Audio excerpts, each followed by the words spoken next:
J'étais perdue entre le métier d'ingénieur, le métier de commercial. Je savais pas si je voulais continuer dans ce technique. Moi j'ai toujours voulu garder mon côté scientifique, mais je voulais pas faire ça de ma vie, je le savais. Je me suis aperçu que les sciences, ça m'intéressait, mais j'avais pas envie d'en faire tous les jours, j'avais pas envie d'être cloîtré dans un bureau. Du coup, j'ai cherché une formation qui puisse en même temps mélanger la partie technique et puis en même temps la fibre commerciale. Moi je me suis dit, ah c'est cool, on n'est pas obligé de choisir un des deux, on peut avoir les deux en même temps. Et donc là je dis, ah je vais m'intéresser à l'ESTA.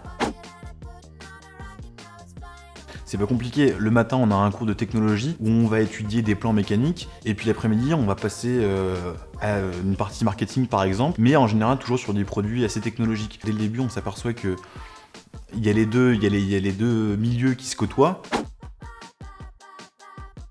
Ouais, pour moi c'est une évidence, l'industrie, c'est ce que je voulais. L'automobile, l'aéronautique et le spatial, c'est mes domaines de prédilection et c'est là-bas où je veux aller.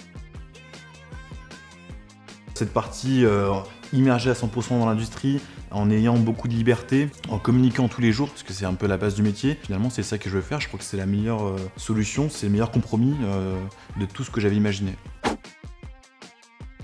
80% des métiers de demain qui sont pas encore existants. Du coup, c'est aussi un peu pour ça que j'ai choisi l'ESTA, pour pouvoir avoir vraiment pas mal de compétences pour être préparé au mieux aux métiers futurs.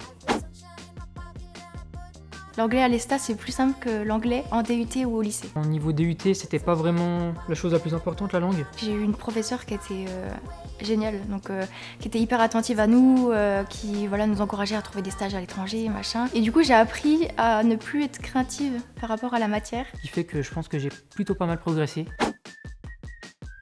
Je pense être une bonne élève en anglais, j'ai toujours eu des résultats corrects. Et quand on arrive et qu'on a son manager qui nous parle, c'est sa langue natale. Faut se concentrer un maximum. La journée est épuisante parce que mon cerveau était focus sur tout comprendre. Puis je reviens, et puis quand on voit comment on parle maintenant, on se dit bon en fait on était des mauvais élèves avant, on parlait pas si bien que ça.